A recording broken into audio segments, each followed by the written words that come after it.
తాజా ఆర్గానిక్ ఫామ్లో మేము తీసుకునే అన్ని ప్రొడక్ట్స్ కూడా ఆ ఫార్మర్స్ని మీకు చూపించడం అనే సిరీస్లో భాగంగా మన శృంగవరపు కోట అంటే ఇది అరకు దగ్గరలో ఉంటుంది. వీళ్ళు 10 ఎకరాల్లో చెరుకు పండించి న్యాచురల్గా దాని నుంచి చెరుకు రసం నుంచి చిన్న మంట మీద కాగబెడుతూ బెల్లం తయారు చేస్తారు. ఆ యూనిట్ ఇక్కడ మీరు చూడటం జరుగుతుంది. ఈ ఫుల్ వీడియో చూడాలంటే ఫుల్ వీడియోని నేను డిస్క్రిప్షన్లో లింక్ ఇవ్వడం జరుగుతుంది. దీనికి అటాచ్మెంట్ కూడా చేశాను. మొత్తం వీడియో చూడండి. Thank you. ఇంతవరకు మనం బెల్లం ప్రాసెస్ ఎలా చేస్తున్నారు ఏంటి అనేది అరకు దగ్గరలో ఎస్కోటలో ప్రాసెసింగ్ అంతా చూశారు కదండి. ఆ బెల్లం ఇదే. ఇప్పుడు మనం ఇది ఎలా ఉంది అనేది కట్ చేసి చూద్దాం. చూడండి ఎంత స్మూత్గా దిగుతుందో, కట్ అవుతుందో.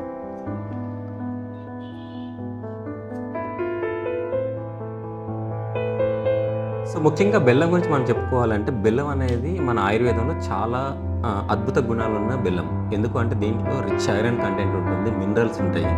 అటువంటి బెల్లాన్ని ఈరోజు ఏం చేస్తున్నారంటే చాలా దారుణంగా మన కమర్షియల్ వేలో తయారు చేయడం, అంటే డిఫరెంట్ కెమికల్స్ కలిపేసి దాన్ని తెల్లగా తయారయ్యేటట్టు చేస్తారు.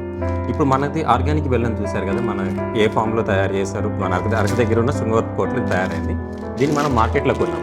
ఈ బెల్లం చూడండి, ఇప్పుడు ఇది ఫిల్టర్ అవడానికి, ఈ విధంగా కలర్ రావడానికి చాలా కెమికల్స్ వాడతారు. ఎంత గట్టిగా ఉందో చూడండి. ఈ బెల్లం ఎంత సాఫ్ట్గా ఉంది. ఇది మీరు ఇట్లా పెట్టి పొడిచినా కూడా బెల్లం అనేది అంత ఈజీగా రాదు.